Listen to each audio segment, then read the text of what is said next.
Kita masuk ke yang terakhir ini, yaitu menjauhi sebab-sebab su'ul khotimah.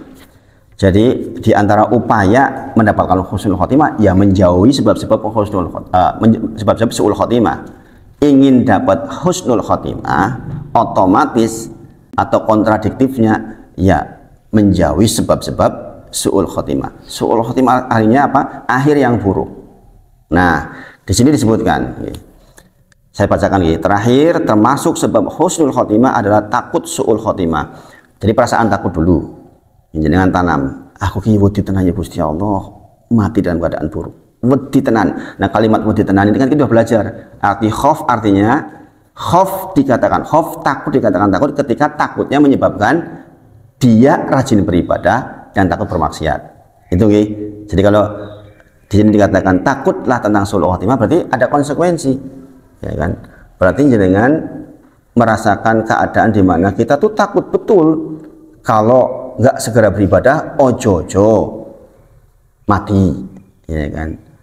Takut betul. Dengan takutnya kita jadi nggak bermaksiat, ojo-ojo ketika bermaksiat kita meninggal. Itu maksudnya itu, khauf itu. Kemudian hal ini dimuat secara rinci dalam bagian berikut ini dengan judul takut dari su'ul khotimah. Al khauf min su'al khotimah dalam bahasa Arabnya. Sebab-sebab su'ul khotimah antara lain disebutkan di sini 9. 9 disebutkan 9. Yang pertama, keyakinan batil dan tenggelam dalam bid'ah. Ini yang dikaitkan dengan tadi Al-Anfal 29. Ya kan? Keyakinan yang batil dan tenggelam dalam bid'ah. Keyakinan batil yaitu tadi kita meyakini sesuatu hal yang keliru kok kita yakini benar. Dan kita tidak pernah mau rujuk ketika diberitahu oleh orang lain. Na'udzubillah. Orang hatinya udah keras banget. Diberitahu kebenaran, nggak mau. Maka di antara definisi sombong dalam syariat adalah menolak kebenaran dan meremehkan orang lain. Dan ini bahaya banget. Ya kalau udah hatinya menolak kebenaran, meremehkan orang lain, itu memang kesombongan. Sombong itu menjadikan orang neraka jahanam. Karena apa? Ya bagaimana? Dia di dalam kebatilan diingatkan nggak mau. Dan ini kadang-kadang orang terjebak seperti ini justru orang-orang yang punya power. Dia punya kepandian, mungkin dia profesor, dia punya kedudukan, mungkin dia udah kedudukannya tinggi banget gimana, ya kan? Sehingga secara asal dia akan meremehkan orang lain. Bupati di Elingke, bocah lulusan SD misalnya begitulah, gimana ya meremehkan? Padahal kan nggak begitu seharusnya, ya nggak? Kita tuh dapat pelajaran bisa jadi dari siapa saja. Allah bisa kirimkan dari siapa saja. Bukan masalah persoalan gelar kedudukan. Memang zaman dulu ulama punya gelar. Mana ada ulama pakai gelar zaman dulu, ya kan? Jadi kita tuh memang nggak boleh sama sekali, sedikit pun sombong nggak boleh. Diingatkan walaupun kita sudah tinggi, alhamdulillah. Itu keberkahan. Seperti Ustadz Khalid Basalamah ketika keliru, ya kan, kita bisa belajar dari akhlaknya itu. Dia mau itu dan dia mengakui kekeliruannya. Kemudian dia rujuk. Iya, saya keliru di bagian itu, saya mohon maaf yang sebesar-besarnya. Itu kan lebih baik itu daripada mempertahankan pendapatnya karena merasa pengikutnya sudah banyak. Naudzubillah. Ini ujian, ini fitnah buat orang-orang yang berilmu. Makanya jangan sampai kita punya keyakinan yang batil kemudian kita pertahankan, bahkan apalagi tenggelam di dalam bid'ah. Nah, persoalan bid'ah ini persoalan yang sensitif sekali di Indonesia ini. Padahal itu hadisnya sahih. Kalau orang sudah meyakini suatu keyakinan dan keyakinan yang sedemikian dalam dan dia tidak mau mengupgrade dirinya, kadang-kadang dia semakin tenggelam. Dan memang begitu rumusnya kan? Kita sudah sama-sama tahu dulu ketika belajar tentang istighfar bahwa seseorang yang bermaksiat kepada Allah akan mengambil temannya, mengambil maksiat yang lain maksudnya.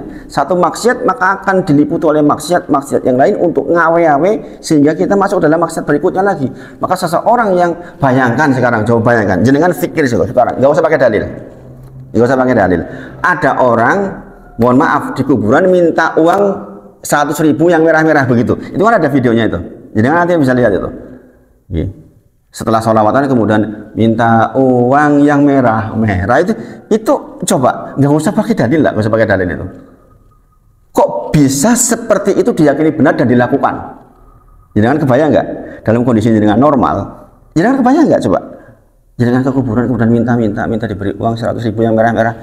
Itu subhanallah, nggak usah pakai dalil pun sebenarnya hati kita yang pakai nafsu lawamah tadi udah bisa memberi. Itu tuh keliru, ya enggak? Itu kan keliru. Tapi sekali lagi, kadang-kadang satu maksiat akan mengambil maksiat yang lain, satu bid'ah akan mengambilkan bid'ah yang lain, terus begitu, makin jauh makin jauh. Coba sekarang ada pengajian, ya kan? Kemudian solawatan, solawat itu tentunya kalau solawat namanya solawat secara asal solawat bagus. Tapi kalau kemudian dibuat menjadi bid'ah, coba jenengan pikir, joget-joget di dalam sholawat, coba nggak usah pakai dalil, menurut jenengan kira-kira ini nggak usah dikatakan bid'ah lah, nggak usah dikatakan bid'ah misalnya, ini kira-kira menurut jenengan layak nggak sih? Coba melihat saja malu, betul. Iya nggak Pak Supri? Apa Pak Supri mau joget-joget? Kan nggak mungkin tuh Pak Supri dalam kondisi normal, malu, betul, seperti Mas Jadi melihat aja malu, apalagi jadi pelaku, ya enggak? Tapi karena dia tenggelam di dalam bid'ah, dia akan semakin jauh. Itu loh yang mengerikan itu. Nah, ini yang diantara sebab su'ul khotimah. Sholawatan, joget laki-laki dan perempuan, senggol-senggolan, itu gimana coba? Kan nggak masuk di akal, ya enggak? Tetapi sekali lagi, bagi pelakunya itu dianggap sebagai sebuah kebenaran. Makanya marah kalau diingatkan, ya enggak? Bisa bertengkar gara-gara itu. Subhanallah. Makanya kita mohon betul kepada Allah, ya muqallibal qulub tsabbit qalbi ala dini. Kita mohon betul kepada Allah, zat yang membolak-balikkan hati. Kita minta ya Allah agar hati ini tetap di atas agama yang diridhoi oleh Allah. Kita juga jangan gaya-gayaan. Iya, kita sekarang melihat seperti itu bisa malu Mas Jenny. Tapi kalau dibalik oleh Allah, bisa terjadi kita jadi pelakunya, naudzubillah. Maka di antara doa yang paling banyak Rasulullah sampaikan adalah ya muqallibal qulub tsabbit qalbi ala dini. Itu doa yang betul-betul harus kita mintakan kepada Allah terus menerus. Demi Allah, yang namanya hati itu bisa berbolak-balik hanya dalam waktu setengah jam.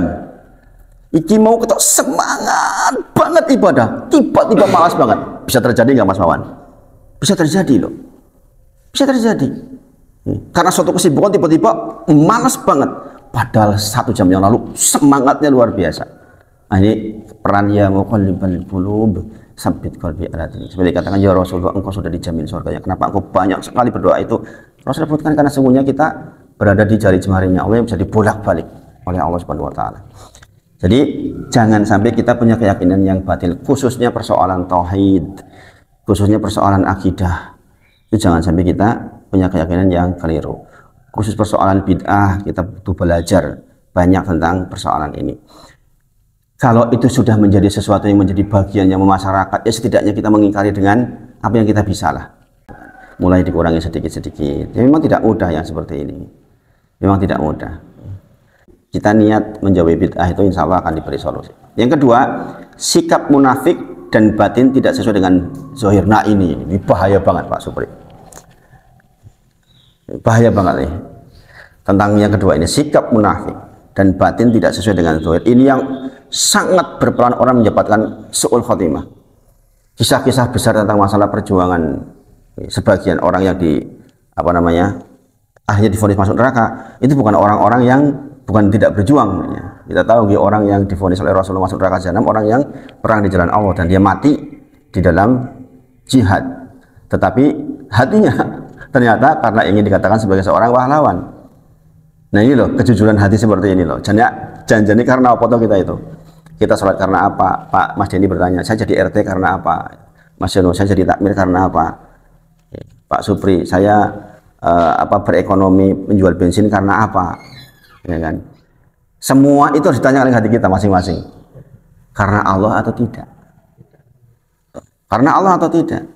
Jadi dengan Mas punya usaha motor, ketika nyuci motor itu, karena Allah atau tidak? Ini yang akan menentukan sekali. Karena kita akan dibuka oleh Allah di akhir masa. Apa yang menjadi isi hati kita itu ya nanti ketika menjelang meninggal itu ketahuan. Sebelum saya takut nih kalau kayak gitu. Saya sering tanya sama istri itu. Saya beneran setiap hari hampir tiap hari lah saya nanya gini. Aku ki jenenge wong apik apa ora tau Bun? Saya nanya sama istri saya. Saya itu kadang-kadang nggak pede gitu. Aku ki jenenge wong apik, hatiku jenenge kepiye? Saya tanyakan ke istri. Sering saya mengkoreksi, tanya gitu. Takut gitu maksudnya itu. Oh jojo hatiku jenenge ora pati bener. ngerasa piye itu ngerasa ini. Kamu sebagai pendamping saya itu rasainya gimana? Itu sering. Kemarin sore juga saya tanyakan itu. Saya sampai katakan gini. Ya ini guyon di keluarga gitu. Satu-satunya yang membuat saya yakin mudah-mudahan saya di atas kebenaran. Nih saya sama kamu. Karena kamu pilih saya gitu. Kenapa? Setahu saya kamu tuh kalau nilai orang itu ya tenanan gitu. Mudah-mudahan saya benar ya pilihanmu ya. Jadinya saya benar-benar gitu. Seperti itu. Masya Allah. Kita harus mengkoreksi terus intinya. Jangan sampai antara tuhir kita dengan hati kita itu nggak nyambung. Kita sholat tapi hati kita nggak tahu kemana gitu. Atau kita berbuat baik tapi hati kita sesungguhnya dalam rangka apa? Dalam rangka ingin dikatakan baik, dikatakan orang pintar dan sebagainya lah itu. Karena ini diantara pemantik neraka jahanam kan itu. Tiga golongannya menjadi pemantik neraka jahanam adalah justru orang yang bersedekah banyak tetapi ingin dikatakan dermawan. Ya kan dia berjuang berjihad dengan Allah tapi ingin dikatakan sebagai seorang pejuang. Kemudian yang satu ahli Al-Quran, ahli ilmu bisa jadi, tapi ingin dikatakan sebagai orang yang ahli di dalam bidang Al-Quran. Nah ini yang antara hati dengan perbuatan sudah nggak nyambung. Nah ini katakan munafik dan ini fidarkil asfal minan nar. Inilah orang yang menjadi keraknya neraka jahanam justru. Ya. Karena ini lebih sadis daripada orang kafir sekalian gitu. Yang mau kafir ini cetok wis kafir gitu. Kalau ini pura-pura jadi orang baik padahal hatinya buruknya luar biasa. Maka inilah pemantik neraka jahanam dan dia di neraka jahanam yang paling bawah. Na'udzubillah. Jadi jangan sampai kita munafik, munafik. Dan jadi nanti pelajari nih tentang ayat-ayat kemunafikan itu banyak banget nih. Bahkan ada suratnya nih. Al-Munafikun nih. Kemudian yang ketiga menunda-nunda tobat. Nah, ini juga nih. Nah, kita sudah belajar nih. Maka dalam satu hari kita minimal mengucapkan astagfirullah wa atubu ilaih sebanyak minimal 100 kali. Sebanyak minimal 100 kali. Demikian yang dicontohkan oleh Nabi Muhammad SAW di dalam zikir paginya. Kalau yang mau tambahkan petangnya ditambah 100 kali tentu saja lebih baik. Tapi minimalnya 100 kali. Jadi ini minimal nih. Orang sudah ngaji itu istighfarnya minimal 100 kali. Saya belajar dari Pak Andri yang di Masjid An-Nur itu kata dia ribuan kali.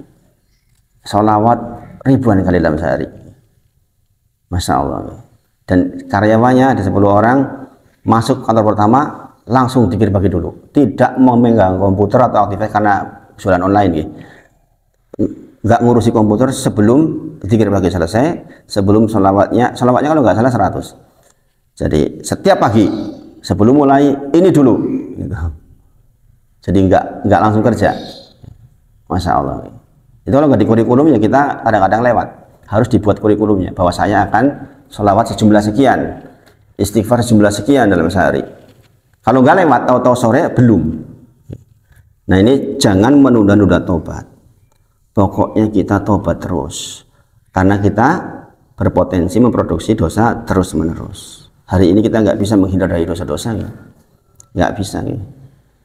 Nggak bisa sekarang itu meninggal terhindar dari dosa-dosa susah sama sekarang itu. Maka ikuti dengan tobat yang banyak.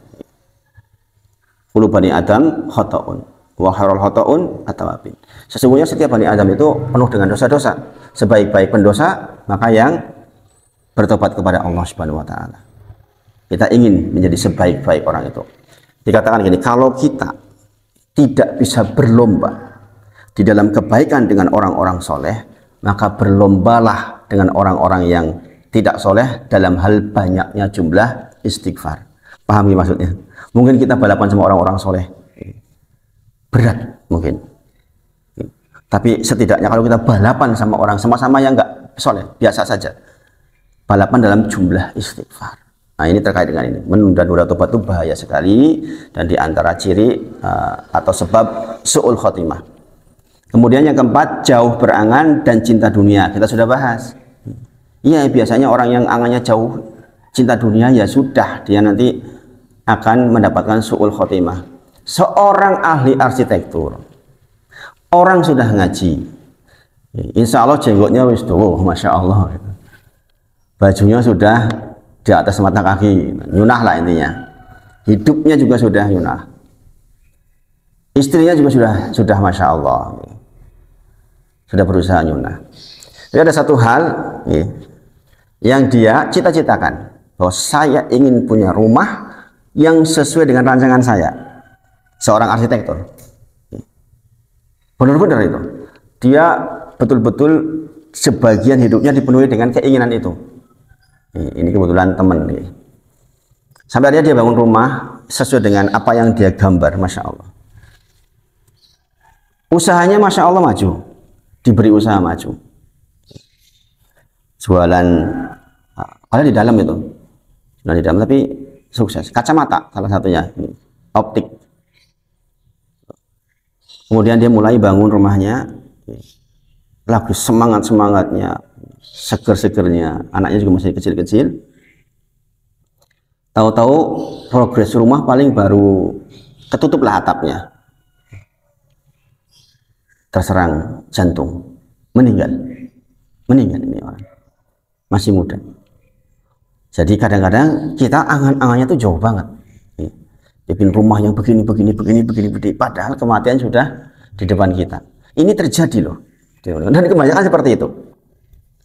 Kebanyakan manusia itu angan-angannya sangat jauh. Demi Allah, kebanyakan manusia itu angan-angannya sangat jauh, padahal kematian sudah di depan mata. Saya bersyukur kepada Allah, bapak-bapak semuanya, sepasca hijrah itu saya dibuat angan-angannya sangat pendek, karena dilatih oleh Allah betul, ditarbiyah dengan tidak punya banyak uang. Saya bisa menjadi sangat bersyukur makan satu piring itu gara-gara tidak punya banyak uang. Makanya kalau dengan ada kekurangan, bisa jadi itu tarbiyah terbaik dari Allah. Setidaknya di saya merasakan itu. Saya merasakan betul ini. Ketika makan, ya Allah, alhamdulillah masih bisa makan. Itu saya rasakan betul, Mas Jono, itu Mas Jono. Karena kadang-kadang satu waktu nggak pegang uang sama sekali. Dan istri itu tahan, Masya Allah. Itu kan karunia itu. Kalau nggak karunia dari Allah, bagaimana? Itu Masya Allah. Satu hal yang kadang-kadang, kalau kita berkelebihan, gimana caranya mau merasakan seperti itu? Persoalan rumah misalnya, nggak lagi saya berangan-angan jauh. Mungkin bukan karena saya soleh, bukan. Tapi karena dipaksa oleh Allah keadaannya begitu, sehingga jadi terlatih. Mudah-mudahan nanti ke depan sempat merasakan berkelebihan, dan kelebihan itu tetap di dalam kesolehan. Kalau saya katakan masih sering, makanya saya bilang, janjinya aku wong soleh apa tutupun, katanya urung ya urung. Kan kayak gini kan karena dipaksa oleh Allah jadi begini gitu. Kadang-kadang begitu. Tapi memang kadang-kadang latihannya memang mungkin Allah paksa seperti itu. Saya nggak lagi berangan-angan punya rumah begini, sama sekali gimana berangan-angan. Memimpikan saja nggak berani. Saya bersyukur kalau seandainya ditakdir sampai mati nggak punya rumah, berarti saya nggak dihisab terhadap rumah. Alhamdulillah begitu. Normalnya orang nggak begitu, saya yakin. Wah, piye iki? Kan begitu. Masa depan saya bagaimana ini? Dan sebagainya. Padahal itu diantara hal yang menjadikan sebab su'ul khotimah, kecintaan terhadap dunia, yang diantara implementasinya adalah numpuk harta, berangan-angan jauh, ingin punya ini, punya itu, punya itu. Inginnya tuh bukan ingin akhirat maksudnya itu.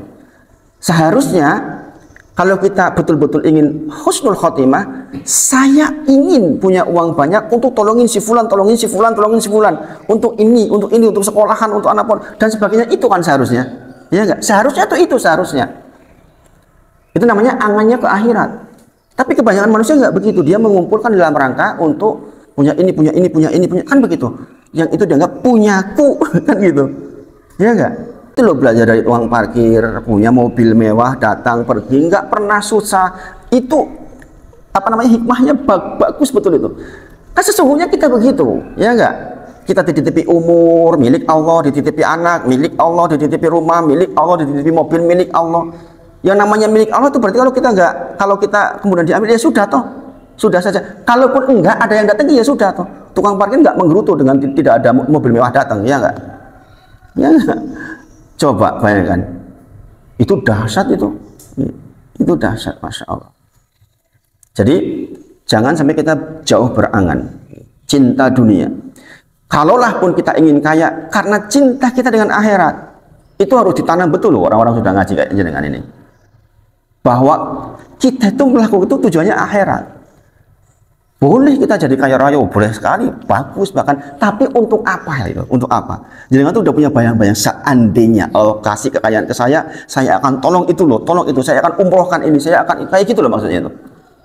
Itu. Nah itu tidak cinta dunia namanya. Kalau kita bisa meletakkan itu, insya Allah kita dapat husnul khotimah. Yang kelima, hati tertambat kepada selain Allah. Nah ini bahaya banget nih. Bisa sampai kepada tingkat kekufuran. Ya, kita mengatakan qul huwallahu ahad, katakanlah Allah itu esa, Allahus somad, dialah tempat bergantung, semuanya berkebutuhan dengannya, dengan Allah subhanahu wa ta'ala, as-somad, ya kan? Maka kalau hatinya tertambat kepada selain Allah, ya sudah, itu yakin banget dekat dengan su'ul khotimah. Nanti kita akan baca ini tentang orang-orang baik ketika menjelang meninggal, bagaimana keadaan hatinya, siapa yang memandikan dia. Bayangin, kan banyak ini dimandikan oleh para malaikat, ya enggak? Bahkan sebagian arsnya Allah bergetar karena kematiannya.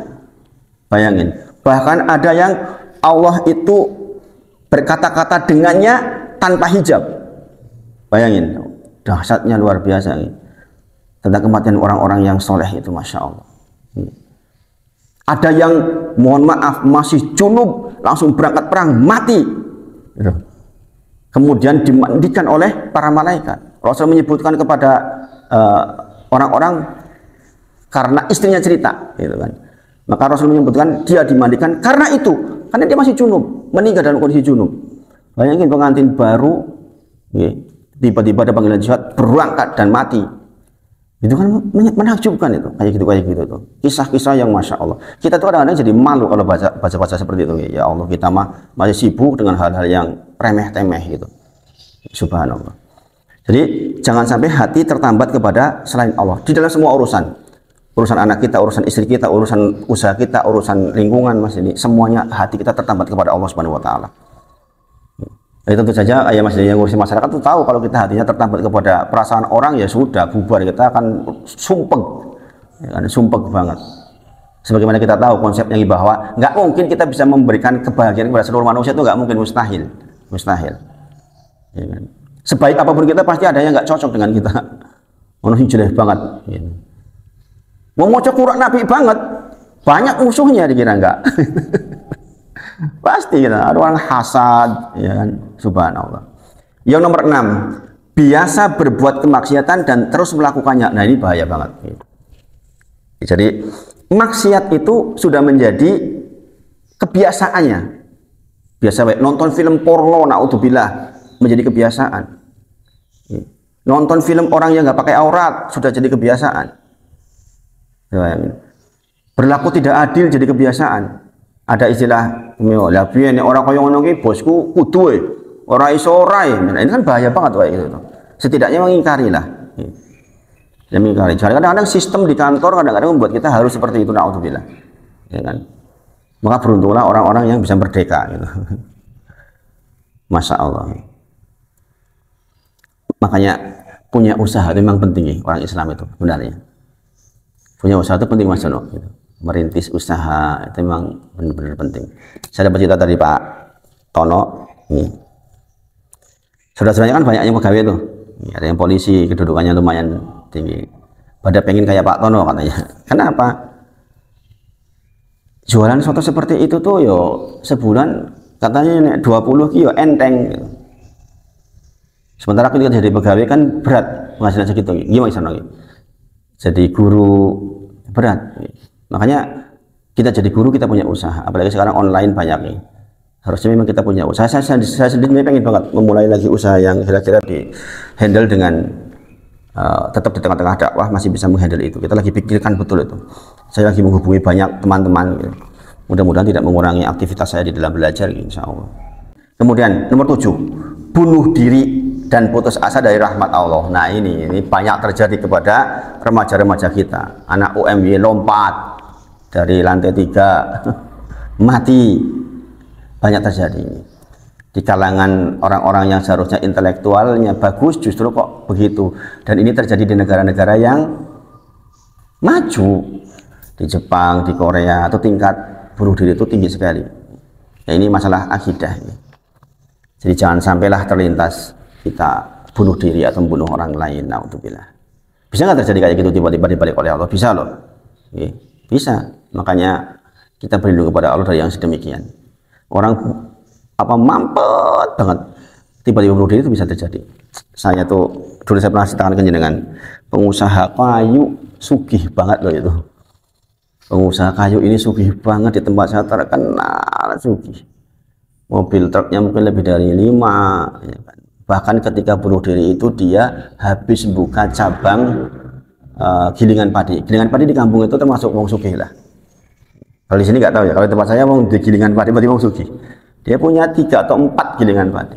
Ketika baru buka cabang, tahu-tahu ke tengah sawah dia bunuh diri di salah satu sawahnya, dia digubuk teman-teman, bunuh diri. Alasannya apa saya nggak tahu. Kalau nggak salah persoalan masalah ekonomi yang merasa ditipu dan sebagainya lah itu. Kok bisa gitu, nggak kuat kayak gitu. Bunuh diri itu, subhanallah. Na'udzubillah min dzalik. Ini padahal dikenal orang yang rajin yang masjid loh ini. Bayangin, wis sugi gitu, kata yo orang sana mengatakan yo alim gitu. Ngalim di sana bukan berilmu ya. Alim itu maksudnya rajin ibadah itu maksudnya itu. Bisa terjadi seperti itu. Kita juga sama-sama nggak menyangka. Kok bisa seperti itu? Kemudian kan yang ke-8, berteman dengan pelaku kerusakan atau kemaksiatan. Jadi sekali lagi memilih teman itu menjadi salah satu hal yang akan sangat menentukan jadi akan su'ul khotimah atau husnul khotimah. Seperti Pak Supri yang sudah umur, Pak Supri, jangan sampai salah memilih teman. Salah memilih temannya bubar Pak Supri wis toh. Yes, pokoknya salah milih teman guys repot kok guys. Makanya memilih teman kesolehan itu penting. Ngaji kayak gini kan kita berusaha untuk berteman di dalam kesalehan. Itu penting, bukan hal yang biasa. Kemudian yang ke-9, tidak istiqomah di dalam ketaatan. Kita tahu ya Quran surah Fusilat nih, sudah kita bacakan nih, tentang betapa pentingnya istiqomah. Alladzina yaqulu rabbunallah tsumastaqamu tatanazzalu alaihimul malaikah. Jadi orang-orang istiqomah itulah yang akan didatangi malaikat ketika sakaratul maut. Ala takhafu wa la tahzanu, jangan kamu merasa takut, jangan merasa sedih. Wa absiru bil jannati allati kuntum tu'adun, dan akan dikabarkan kepadamu tentang surga yang dijanjikan Allah untuk kalian. Nah, ini kita berharap betul-betul terhindar dari itu semua. Setelah itu kita akan mempelajari tentang happy ending orang-orang soleh. Sehingga kalau kita mencapai kesolehan kok berat, sesungguhnya orang-orang soleh itu akan happy ending. Karena sehappy-happynya orang hidup adalah happy ending dengan husnul khotimah. Maka kita belajar orang-orang yang husnul khotimah itu siapa saja, bagaimananya, dan kita akan tarik ke belakang tentang pola hidupnya, sehingga kita bisa menjadi, mudah-mudahan menjadi salah satu di antara mereka gitu maksudnya itu. Itu tadi ada yang dimandikan oleh malaikat, ada yang macam-macam lah. Itu. Kita nanti bacakan insya Allah. Mudah-mudahan bermanfaat dan kita mudah-mudahan dibimbing oleh Allah terus-menerus. Kita tutup dengan kafaratul majlis. Subhanakallahumma wa bihamdika asyhadu an la ilaha illa anta astaghfiruka wa atubu ilaik. Wa akhiru da'wana alhamdulillahirabbil alamin. Assalamualaikum warahmatullahi wabarakatuh.